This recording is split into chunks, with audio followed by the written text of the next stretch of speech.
The House Rules Committee held a hearing on the Inflation Reduction Act on Wednesday. The legislation is a scaled-down version of the Build Back Better bill. The act is a large investment in making healthcare and prescription drugs more affordable, fighting climate change, and taxing wealthy corporations.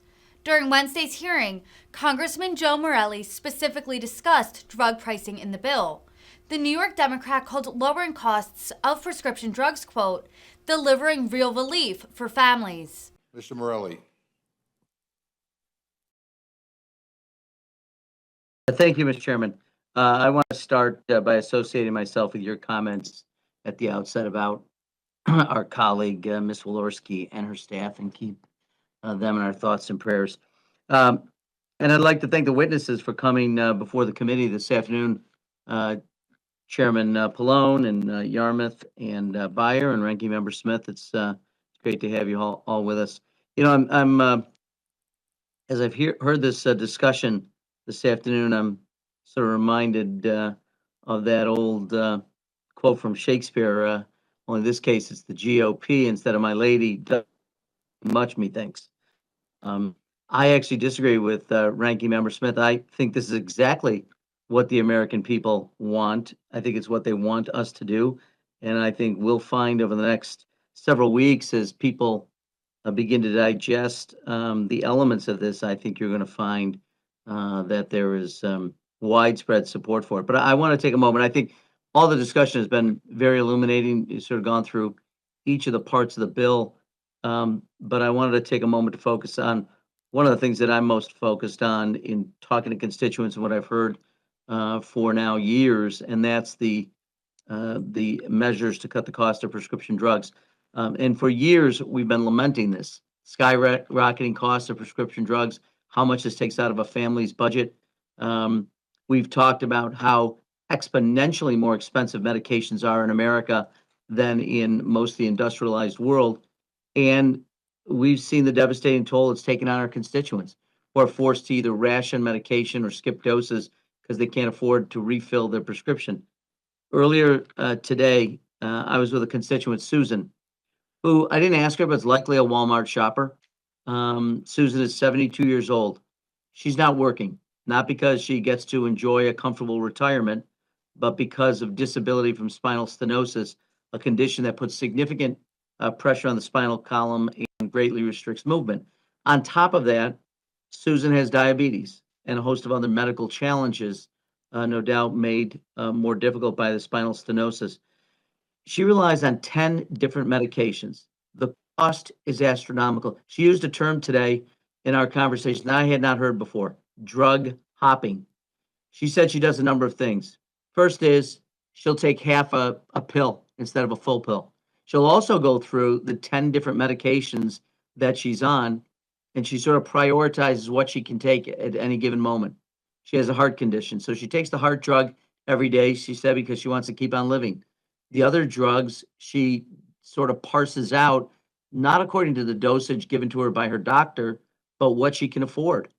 She also swaps drugs with her friends. She'll find those that have some extra of something. Maybe she has extra of something or can put off taking something, and they give it back and forth. I'd never heard the term. I didn't know that people went to such extraordinary lengths to make sure that she said, I can keep living because I like life and I want to do whatever I can to stay here and be here. The legislation we're talking about today is going to change Susan's life in fundamental ways. Allowing Medicare, which, by the way, this is about as a Republican a principle as you can get, using the big volume of purchasing, using the ability of the size of purchase you do to exact the best price you can. I mean, that's sort of market-based economics 101. I didn't do so well in school, but I remember that from my State University macroeconomics 101 course. So this is about making sure that as we're buying and making use of the economies of scale, that we're able to do that. It's unimaginable to me that for 57 years that Medicare's been around, that we haven't done it long before this. So that's going to lower the cost. The cost of insulin, reducing that to $35 a month for Medicare recipients is really life altering, because this is not only a life saving, It's a life-sustaining drug. People cannot live without it if you have diabetes. And there are millions of Americans, particularly older Americans, who continue to have diabetes, get diabetes in younger year onset, and this will be life-saving for them, as will, and people have mentioned before, the annual cap on out-of-pocket costs is transformative. Susan, paying 10 for 10 prescriptions, spends well in excess of $2,000 a year on her out-of-pocket costs. This is going to change her life. She actually wept while we were talking about this. Real tears, talking about how difficult her life has been, how she can't go out with friends. She can't go to restaurants. She said she can't even go to McDonald's because the cost of doing what she has to do to maintain her health is just so excessive. And she was weeping tears of joy talking about what we're doing. So at a time when costs are already high, especially for older Americans living on fixed incomes, the savings from the legislation will mean the difference between paying the air conditioning bill and utilities or not, affording groceries to put on the table or not. Um, it, this is delivering real relief for families. So for all the talk that we have in Washington and all the things that we often talk about that seem sort of hard to touch, that aren't tactile, this is.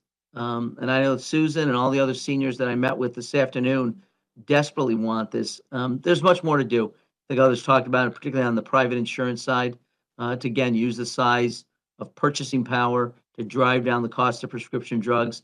It should be for all Americans, not just for seniors. But given the limitations of the Senate, we have what we have. So we're going to continue to fight for those, and I appreciate particularly Chairman Pallone on this issue, your continued advocacy for it. But at the end of the day, no family should be forced to choose between filling a prescription and having food to eat. So this is an important step forward. It is real. It affects people day to day. I'm proud to support the underlying bill, and I'm looking forward to voting for the bill and certainly in support of the rule. And again, thank you to our chairs and the ranking member for being here. And with that, Ms. Chair, I yield back. Thank you.